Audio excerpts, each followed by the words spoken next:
folks, and happy Thursday. Welcome to Live from Cleveland, broadcasting on WRUW-FM 91.1. I'm your host for this hour, Rachel H., coming to you remotely. I want to remind our listeners that this show has been pre-recorded from home and aired via automation on WRUW for play today, April 9th, 2020. WRUW will remain automated until Ohio's shelter-in-place order has been lifted, at which time we will resume normal live radio broadcasts. In the meantime, if you'd like to connect with us, please do so on our Facebook page, facebook.com/livefromclevelandradio, or you can always send us an email to fortheloveofbooking@yahoo.com. On today's episode, we're talking to music industry professionals who have found themselves hustling to make ends meet in our current gig-less economy, and those trying to assist them. It's no secret that creatives are used to wearing many hats to get by. Instructor, singer-songwriter, producer, creative marketer, host of the Live Nation Tri-C High School Rock-Off, where I just saw him last. Those are a few of the positions that Bay Village resident Tim Moon has taken on in the last year, but all of which have come to a halt since the coronavirus emerged. We'll hear how he has flattened the economic impact on him and his family in just a minute. Then, Graham Winchester of Jack Oblivion, The Sheiks, Devil Train, and more tells us how his hometown of Memphis, Tennessee has rallied to support individual artists and music tourism in the city when venues and museums like Sun Studios, where Graham works as a tour guide by day, have closed. We heard Jack Oblivion's song Good Time, Bad Girl from the album Lost Weekend, released by Black and Wyatt Records, taking us into our show today. Finally, Cindy Barber, founder of Cleveland Rocks, past, present, and future, as well as the Beachland Ballroom, along with her team of board members and special contributors, have stepped up to the plate to create the Northeast Ohio Music Relief Fund.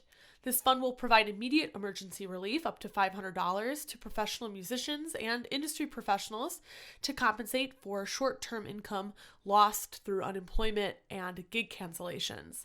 They are currently fundraising through a local grassroots platform called IOB, that's IOBY, who along with Cuyahoga Arts and Culture are currently matching to double all donations to the fund up to $500. You can donate at iob.org right now by searching for the NEO Music Relief Fund. We talked to Cindy, Tim, and Graham about best practices, applying for loans, grants, and other forms of relief. So stay tuned from Live from Cleveland. We hope you can learn something today that will help. Right now, we're going to listen to Tim Moon's song World Without Sound from his 2016 album Solace, and then hear from him when we come back.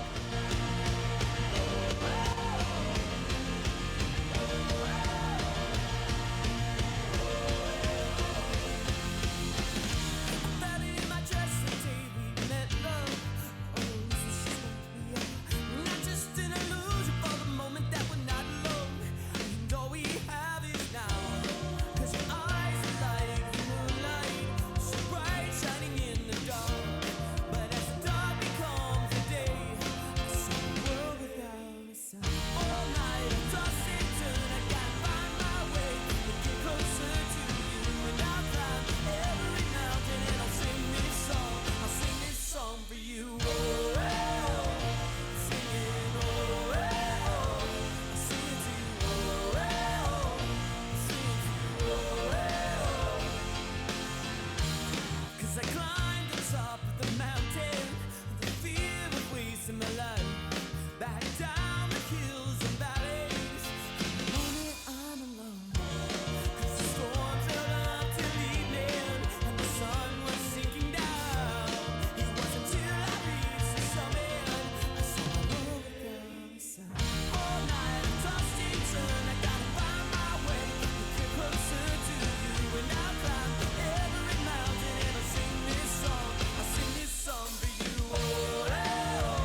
pretty much, in addition to being an artist, I have a philosophy of multi-streamed revenue sources, because the modern artist has to find money in different ways in order to be able to support themselves, I think, on a monetary level, and to be able to balance work life. So in addition to playing my original music, I also have, as a performer, Tim Moon plays the music of Queen, which is like a Bohemian Rhapsody show.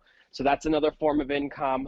And then I also do artist consultations. So I do a lot of things involving working with artists or bands about teaching them to monetize themselves a little more effectively, or touring strategies, give them ideas of how to view their art as a business as well, so they can make careers from that. In addition to that, I teach professional voice with an emphasis on classical technique to sing contemporary music. I've been working I used to work at the School of Rock and with a lot of teenagers. Now I've kind of transitioned to working with exclusively professional singers. A lot of people on tour, they have trouble keeping their voices in shape. So part of what my specialty is to help support those artists with techniques while they're on tour and prior to tour, so they can get through the tour and give their best performances throughout. So the problem with my career at the moment is that all of this involves people playing music or me being in their physical presence, which none of that can occur currently. So, because there's no tours happening or anything like that. In addition to that, I also am the creative director for Superior Sound, which is a recording studio that houses Jim Stewart recordings and Jim Wirt, who produced like Incubus and Who the Sank and Jack's Mannequin. So I manage their careers, which are all, no one can be together. So all of those income sources have all dried up, essentially. Tim, what outlets have you yourself been looking into during this time of decreased employment? The primary one that I've been looking into, and this is partially because I function as a sole proprietor / LLC. I'm the only employee of my LLC. But if you don't have an LLC, you can do this too. But I've been looking primarily into the COVID-19 emergency release funds, which was the federal stimulus package that they're doing to support small businesses while they get through this. Now, it's a little bit misleading because it is a loan, but the thing that's different about this loan is that if you look at all the fine print, if you apply for it, you don't have to give a personal guarantee, which means if you don't pay back the loan, the government's not going to garnish your wages. They're not going to take any personal assets like your car, not going to repossess anything. And then if you look in the fine print of what you can spend that money on, you can pay yourself, you can pay for utilities, mortgage, rent, any living expenses essentially. So pretty much anything except for like a Nintendo Switch you can feasibly buy, and it's eligible for forgiveness. Now, this is where online I've had some people get kind of heated with me a little bit about they're calling it, well, it's a loan and they're forcing me not to work. Well, all of these personal guarantees that are waived essentially says they're going to forgive the loans.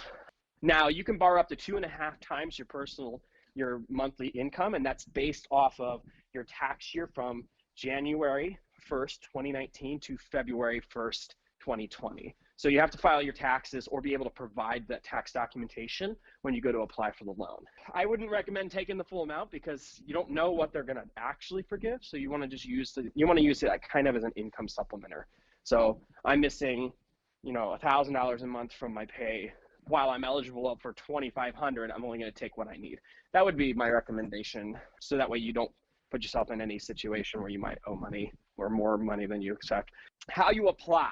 This has been a big question, is how do you apply? Who has access to these loans? Your bank does. So essentially, I have Chase. If I go to my Chase bank, in which I've talked to my loan officer, you don't go in, call. You can actually apply with your loan officer through your bank. They have access to those funds. So that's essentially what you do. So you get your tax documents from January 1st, 2019 to February 1st, 2020, like any W-2s, 1099s, any income from gigs, all of that's documented that you have. And you go in and say, this is what I make, and you get your eligible amount. I know people have a lot of questions about this in particular. For musicians who aren't an LLC or may not have been keeping track of all of their income, as sometimes is the case, what advice do you have for them to try to retroactively justify some of that? Well, you don't actually have to have an LLC to be eligible for the PPP loans. You can be a sole proprietor is someone who does work for themselves, but they take all the responsibility. An LLC's job is to take the risk away from taking risks in business. But if you're a sole proprietor, like most musicians I think in town are, they might not have an LLC. So what you have to do in that case is you have to take all your income, all the checks you've gotten from venues that you've played or income sources that maybe don't 1099 you at the end of the year. You have to put them in one place on a sheet. Essentially, I would use an Excel spreadsheet of some sort, say what the check amount was, who it's from, and then you say what the gig was. It's a little tedious, but if it's not officially on the books, you have to claim it and put it on the books in order to be eligible. So if you don't report your tips, for example, like if you have a tip jar and you don't know who gave you $10 and you don't report, your cash at the end of the night, that's not going to be eligible for PPP, unfortunately. You have to be on the books. Are there any other ways that you're trying to recoup lost income at the moment? I mean, I've done like the stream concert, and that helps a little bit, and I'll continue to do those like once a week. I do a lot of songwriting for, I have a deal that I can work with Warner and I can sell my songs to them. So I'm working on a lot of songs, so that's good. But no one's purchasing any songs right now either. So, there's a couple irons out. And then in addition to that, as the creative director here, I also work on sound beds, which is really boring work. It's not boring, but it's a necessary job or a necessary part of my income, and I am fortunate to have those opportunities as well. So, do you have any advice for other artists that are looking to apply for grants or fundraise, even just keep themselves out there and current as an artist right now when they can't be playing gigs or perhaps going to the studio to record? I would say just keep your eyes on the internet, and because there's a lot of people trying to support. But stream concerts, writing songs for somebody, like offer to write a song for somebody and they tip you a certain amount, like anything that you can do to kind of get yourself out there and keep finances coming, that would probably be my advice. But in terms of grants, there are a lot of people who want to help, and there are a lot of artists that need to be helped. So, I think a lot of it's just going to have to be, when you see it, apply as soon as you can and just be ready with all of the documentation you need. A lot of these grants, and especially the ones that are focused more on entertainment, they want to help the people who have lost all of their income. A stream concert CLE is one of those. They want to help artists who've lost all of their income. So being able to prove that that's what you do, which it isn't very difficult to do. If you're playing a lot of gigs and you don't have another job, you should be able to show that pretty easily. So that's the first thing, is just be able to show someone like, hey, I've lost all my income. I really need some assistance while I figure out how to maneuver the next couple of months. So that would be the first thing. The second thing is don't be afraid to apply. I know a lot of people have trouble, especially when the word loan comes up. A lot of people have trouble pressing the go button. These are programs put in place to help artists get through the next couple of months. And a lot of these grants, grants you don't have to pay back, but loans, a lot of these loans that you're seeing are really low risk. I want to thank Tim Moon for taking the time out to talk to us today a little bit about some of those loans and assistances that are available for musicians as well as other 1099 workers. You can visit uschamber.com for a list of responding to coronavirus, the latest resources, guidance, and insights protecting American businesses, workers, and families. You can also learn more about Tim Moon by going to Tim Moon on Facebook or following him on Spotify. You can listen to his 2016 album Solace there. Next, we're going to talk to Graham Winchester, who is calling us up from Memphis, Tennessee. He'll let us know about some really innovative projects that they have going on down there in order to assist out-of-work musicians and perhaps give Cleveland a little bit of inspiration too. When we come back after this new song recorded by Cellophane Jane, this is Glimmer on Live from Cleveland.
Graham, now we met back last year, right around this time, when Herzog was going down to South by Southwest on tour.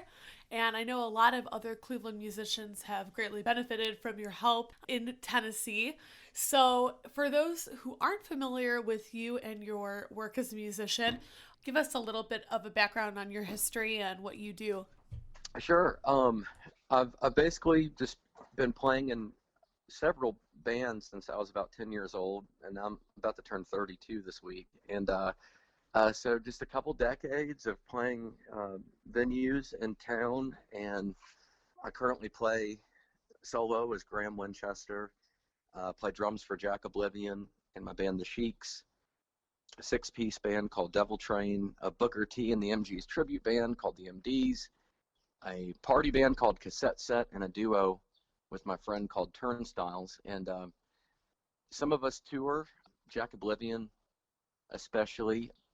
We'll go out to New York or Chicago, Detroit, Cleveland, over to Europe 3 times now, which we were supposed to go tour Denmark in a couple months, and it doesn't look like that's going to happen.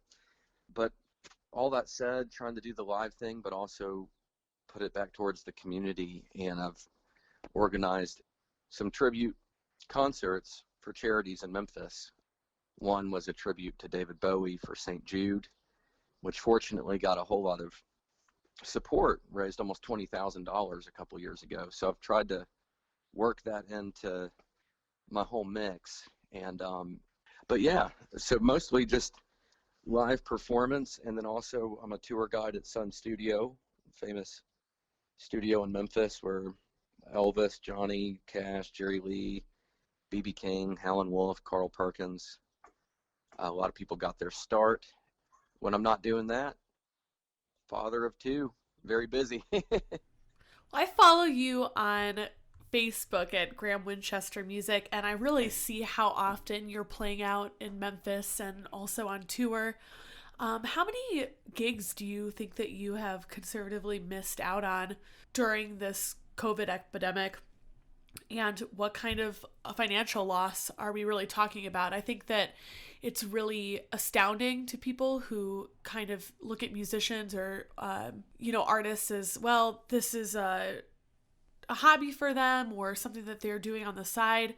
But there's really quite a financial impact, especially on musicians who gig as much as a lot of the professional and working musicians do.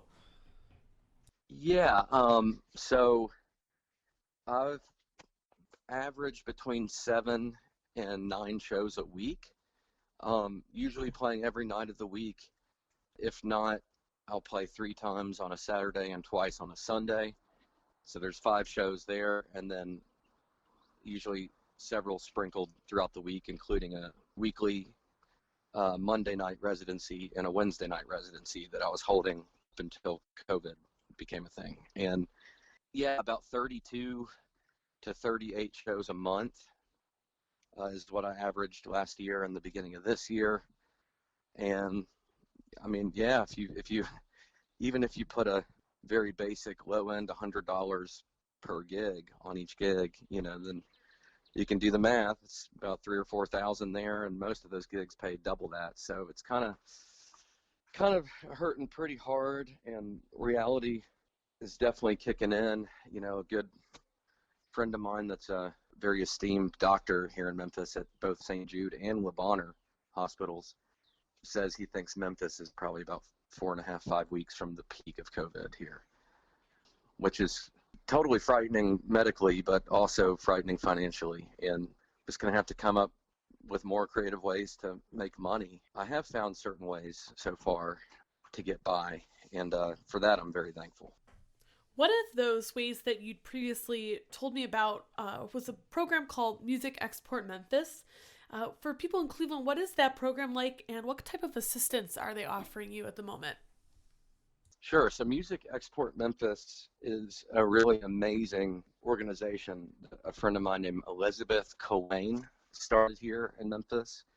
She worked for years for the Memphis Music Foundation, which is no longer, but for decades, I believe, it was a resource center where if you were a band starting out or a band that didn't have an electronic press kit, for example, you could go downtown and go into the Memphis Music Foundation building and actually sit at a desk for a half hour or an hour, however long it took, to talk to a music professional who was an expert at web design, electronic press kits. They had brochures, they had DIY guides as far as how to build a fan base, touring. They even had lists of venues and promoters around the country.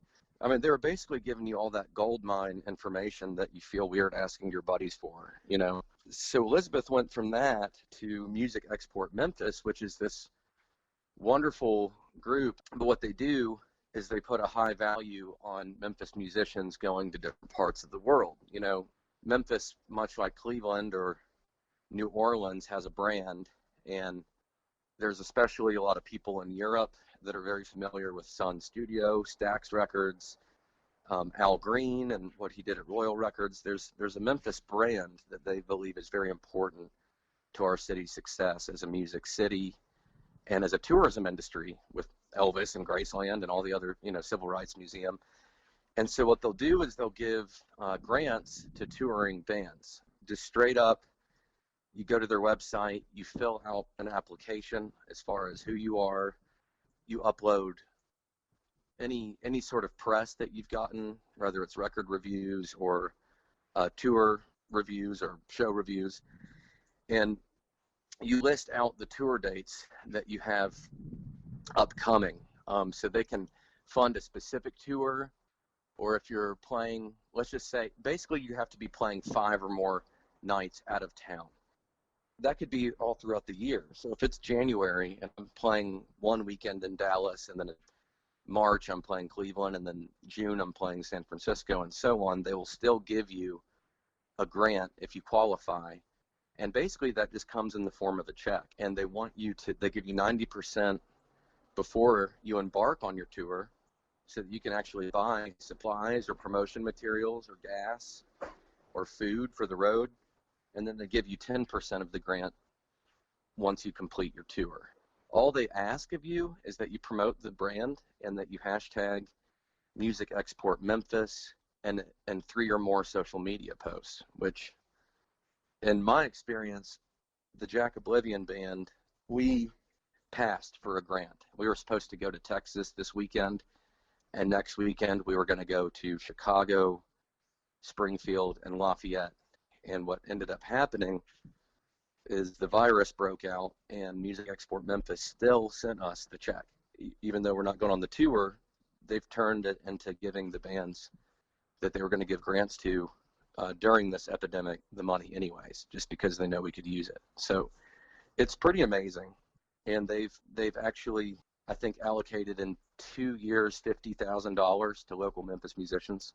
And they're constantly probably going to be doing more in the future. I think that number will go a lot higher. And I know Elizabeth did a TED talk about this program, and it's got 1 million views on YouTube now. So the word is spreading, you know, about what a great idea it is for every city to have something like that. Have there been any other local or national grants that have caught your attention as being ones that you would want to apply to?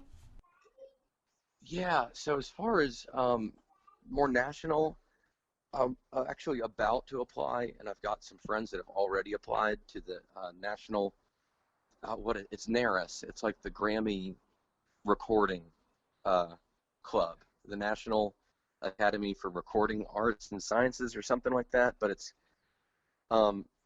they have to do with the Grammys, and my friend, I asked if I already had to be a member of that society to apply for a grant, and he said absolutely not. So that was going to be something I was going to do today, not only signing up for this thing and being a member from here on out, but also applying for the grant. And I guess part of, you know, what's in it for NARIS is that even if they're willing to give you money, even if you're not a member already, because if you apply, undoubtedly you are becoming a member, and because of the kindness they showed to you, you'll probably stay a member for life. You know, they're probably about to quintuple their membership, and it just kind of works for everybody in that regard. Now, something more local that I've taken part in that I think or two things that I think could actually kind of like music export be started up nationally or inspire people is the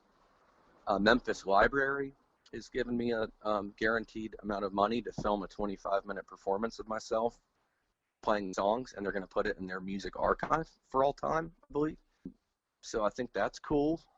Another thing is there's an old Sears building that if you flipped it from its side vertically, it would be the tallest building in town. It's huge, but it was abandoned for decades. It's called the Sears Crosstown Building, and it got remodeled and turned into Crosstown Concourse a few years ago. And it's medical offices, restaurants, a theater, recording studios. They have condos. They have condos that they give to artists for residencies for a year or 6 months. And they've just done a bunch of amazing things. But there's a group out of that building called Crosstown Arts, and they kind of book the theater and a venue called the Green Room inside of that giant building. But they've done a thing where you film a homemade video of yourself performing one of your original songs, and they want it to be very makeshift and DIY. They don't want a huge production. They even said if you're just filming straight into your phone with no pro audio, then do that, and that's what I did. But what they're doing is they started this whole thing is called Against the Grain, and if you go to Crosstown Arts Against the Grain online, you can see these musicians that have submitted their videos with links to their social media, a biography, and there's an online tip bucket, and you can donate $5, $10, $20, or $100 to the artist, and every 2 weeks they just literally cut you a check and mail it to you according to how many people have donated to your video. Pretty amazing idea. I submitted my video a few days ago, and I've had a few friends say that they donated to it. So I guess in like 10 or 12 days, I'll get my first check for that. Last, I wanted to talk to you about some of the fun streaming ideas that you've had in order to engage your fans on Facebook as well as other streaming platforms. Can you tell me a little bit about some of the ideas or some of the best practices or advice you'd give to other musicians trying to use that as a way of fundraising at the moment? So I started thinking about live streaming, and I thought, if I'm playing 8 or 9 shows a week, I've got to keep playing or I'm going to go crazy. So I decided to just I thought of I saw a lot of live stream, no offense to anybody, but I saw a lot of live streams just popping up out of nowhere, or someone's on their couch watching TV and then they suddenly go live and start playing songs and asking for donations. And I thought, especially when you're just asking for money from people, there needs to be some time and some thought put into it, and some promotion like it's an actual show. That just comes with the territory, and I think a respect, that you have for your fans or listeners. People plan on going to venues and they get babysitters or they set things aside to come hear you play. So I thought treating a live stream no different would be a good idea. Making events for the live streams, a week in advance that you can promote and sponsor the event, because even if you put $5 or $10 into it, you're most likely, hopefully, if you have people listening, are going to make that money back. And so kind of get the word out about it, promote it, and take requests. If you've got people that are familiar with what you play, I just think that doing that and not doing it too much is kind of the key. I've tried to not do more than 2 streams in 1 week. Back when, not very long ago at all, when it was a little bit safer to get together, with your band 6 feet apart and stream. I did 3 different ones with 3 different bands, but now I've sworn that off and I'm just doing solo streaming from home, because even if you're 6 feet apart, it just feels more responsible to just hunker down at home right now. And but it's been really, really, really nice, and people have been very, very generous. And I think, from doing this for 20 years, I've definitely been blessed with a pretty good following on Facebook and Instagram, and it seems like people care a little bit about what I'm up to. But even if somebody was starting out, I think I would offer the advice of, like, I saw one guy streaming from home, and I think there's 2 or 3 people listening. I think my advice to someone like that would be, for them to reach out to people that do have a bigger following or have more resources, and just not be ashamed to ask for some help in promoting it. You can tune into Graham's next live stream on his birthday, Monday, April 13th at 7 p.m. at Graham Winchester Music on Facebook. More information about some of the resources that Graham talked about can be found at crosstownarts.org, as well as that National Grammy Grant. You can visit grammy.com/recording-academy and click on the COVID-19 Relief Fund. Last on today's episode of Live from Cleveland, we talked to Cindy Barber, who you'll recognize as a co-owner of the Beachland Ballroom, which just celebrated its 20th anniversary at the beginning of March, but who is also one of the founders of Cleveland Rocks, Past, Present, Future, a nonprofit that has recently established a relief fund for working musicians and industry professionals in Cleveland, Ohio. She'll be answering all of our questions on how to give as well as receive when we come back from this short music break. Enjoy Kid Tiger with their recently released song, Dreams in a Day, via Bandcamp.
Hopefully you enjoyed that new track from Kid Tiger. It has been re-released on Bandcamp and YouTube from a Japanese EP that was released in 2017.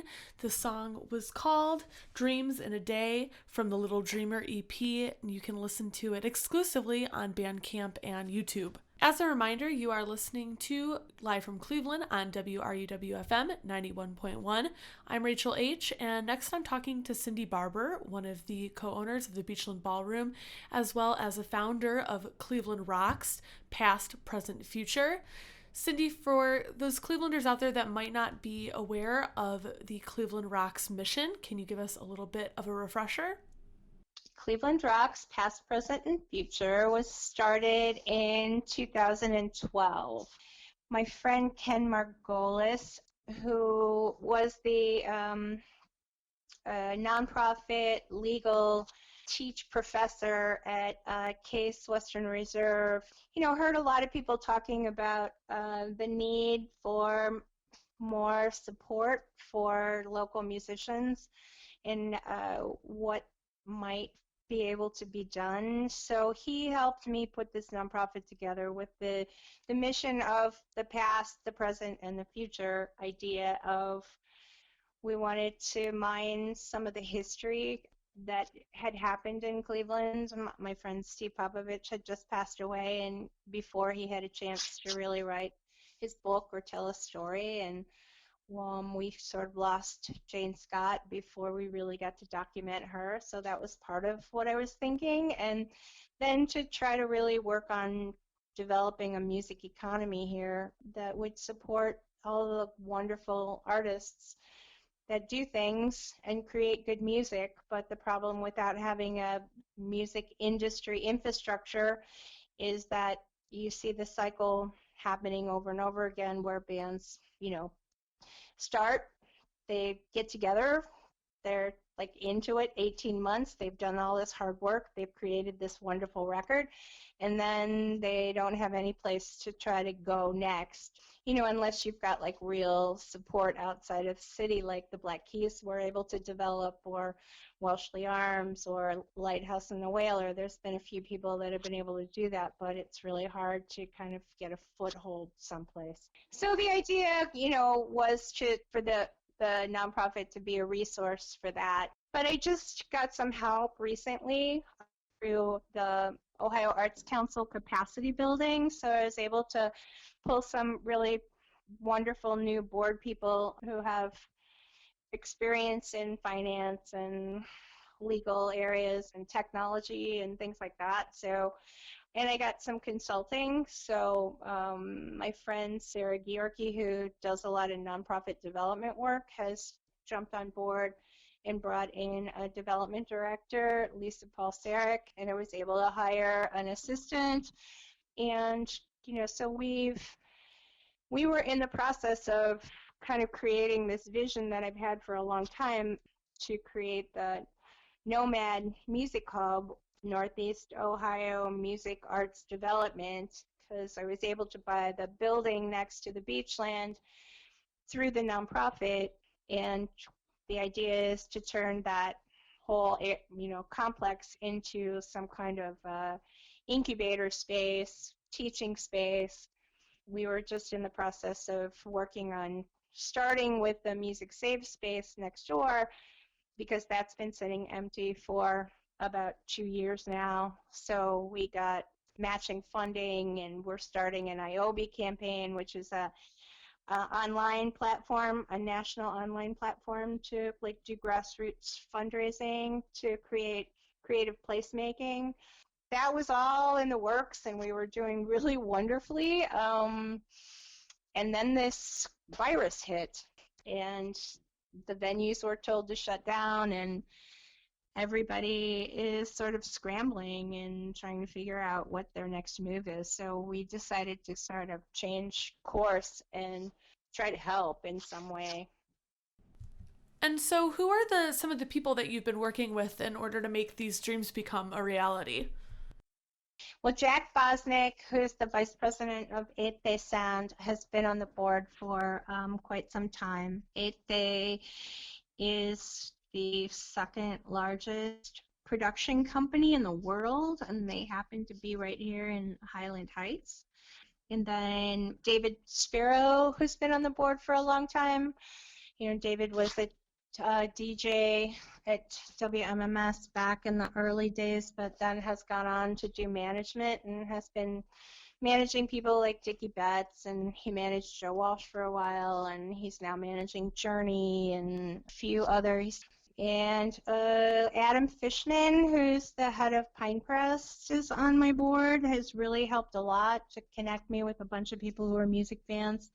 Rich Greco, who's the accountant, who just got on the board. He hasn't even been to a meeting yet because this all happened so quickly. And David Moss, who's the head of Evergreen Podcasts, who's helping us, with this potentially next phase of how do we coordinate live streaming amongst the music community.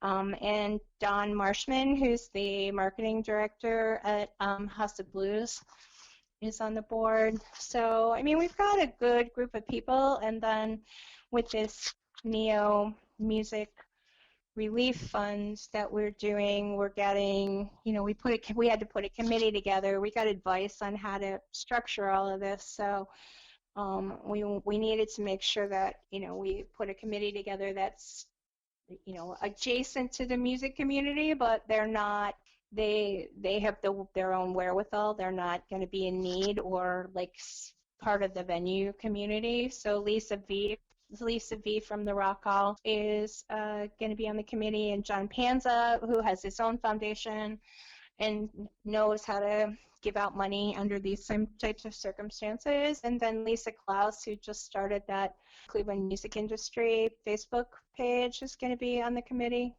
She has been helping for a long time in trying to get this kind of music industry direction, like how do we get to helping each other more and having one voice in Cleveland to kind of develop more of an economic engine for all of our people.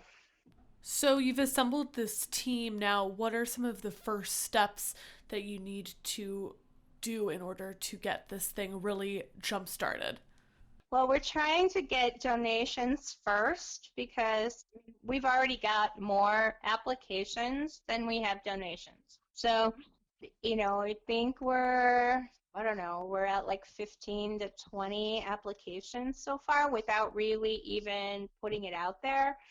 The more of what we're trying to do is to get some donation support so that we have the funds to be able to help people.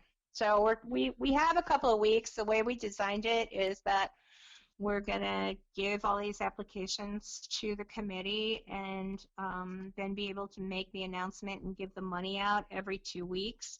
So the first donations will probably happen right around April 15th and then again at the end of the month. So we can examine what do we have to work with.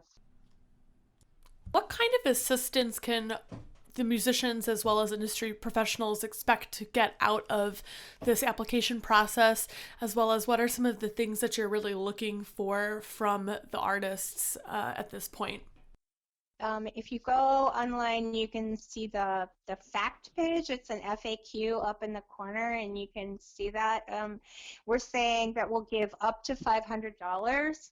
And the application asks people, what they need help with. Can they pay their rent? Can they feed themselves for how many weeks? What kind of stress? And then we're asking them to tell stories about what this has done to them. And then a committee person will end up calling each applicant to get their full story and verify that they are in the situation that they're saying they're in. So we want to be able to give money to the people who need it the most. They don't have any other funds available to them and this would make or break what they need to do in the next few weeks to keep them going. On the other side of that token, who can we expect to donate to this Northeast Ohio Music Relief Fund? The type of people that you're really relying on in order to make this entire program work? I guess I would say, if you came to, the Beachland or the Grog Shop or Happy Dog 2 or 3 times a month, just think of how much money you spent on music and budget that into your life right now if you still have a job and try to help us maintain that culture while we're all having to self-isolate and do this from home, because those musicians need to be still making music and feeling supported and be ready to come back out when we're all wanting to be out there making music again. Hopefully we're doing this by July. I don't know what's going to happen, but we're going to have to face a few months of not being able to get together, but we still need to support our community. That was Cindy Barber of Cleveland Rocks, Past, Present, Future, a local nonprofit that is currently making headway in trying to give artists in the area some assistance during this time. And just as a reminder, not only is IOB matching all funds, but also the Cuyahoga Arts and Culture organization is matching funds as well. So any money raised this week to that initiative will be doubled. So please consider going online and looking up more information. You can go to Cleveland Rocks, ppf.org. You can also donate directly at ioby.org and find out more information about the program there. Some other useful resources are located at ohiocitizensforthearts.org, which Cindy mentioned during her interview. They have information and resources for the creative sector there that has to do with the coronavirus outbreak. They also have many up-to-date articles that are coming from news outlets all around the state, including federal fund, state fund, and emergency fund listings as well. Another useful resource that is being compiled by the Ohio Citizens for the Arts has to do with their COVID-19 Ohio Individual Artist Survey. They're providing the state of Ohio with some very useful information about artists and musicians that have been impacted by the pandemic. To fill that out, you can access their Google Doc form from ohiocitizensforthearts.org. As always, follow us on our Facebook page, facebook.com/livefromclevelandradio for more information, as well as links to all of these resources. I'll be posting them after the show, as well as links to music that we have featured on this program. Next week's program, it's a little bit of a return to normal. We're going to have the band The Fifth House playing a live set from Zoom. And it is a pre-recorded live set, but we're going to be doing the interview and the entire show straight from their living room. We'll be posting the video on our Facebook page as well as WRUW's after it happens. So please stay tuned for that next week.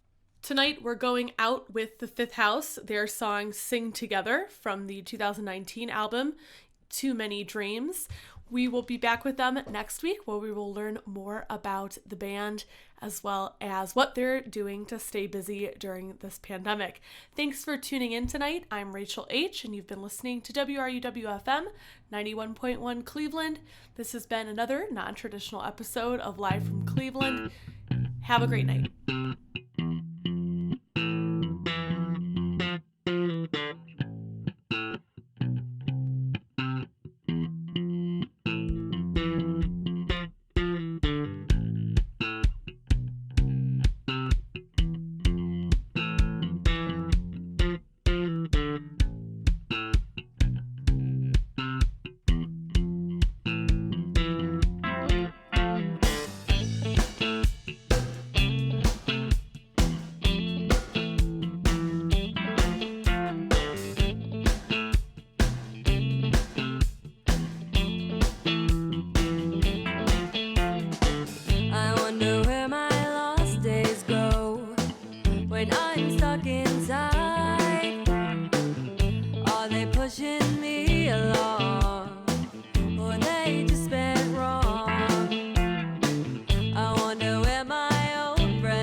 wish I knew where time went.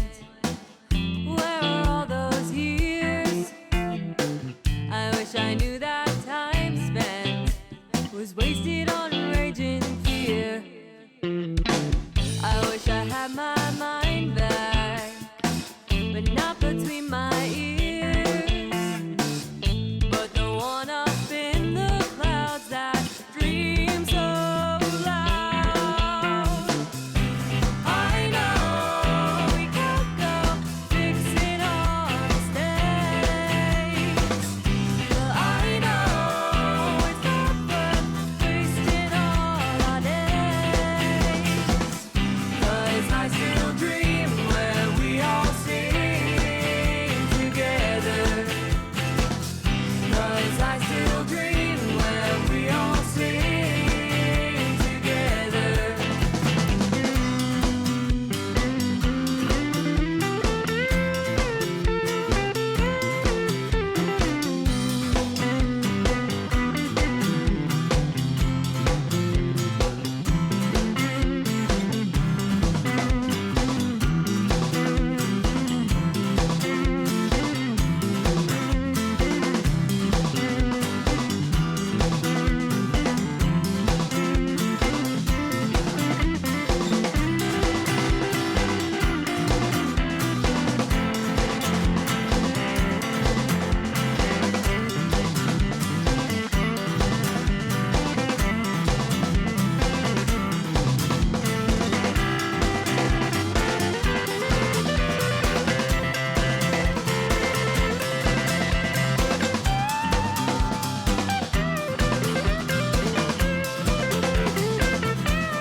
I know we can't go fixing our mistakes, but I know it's not worth wasting all our days. 'Cause I still dream where we all sing together.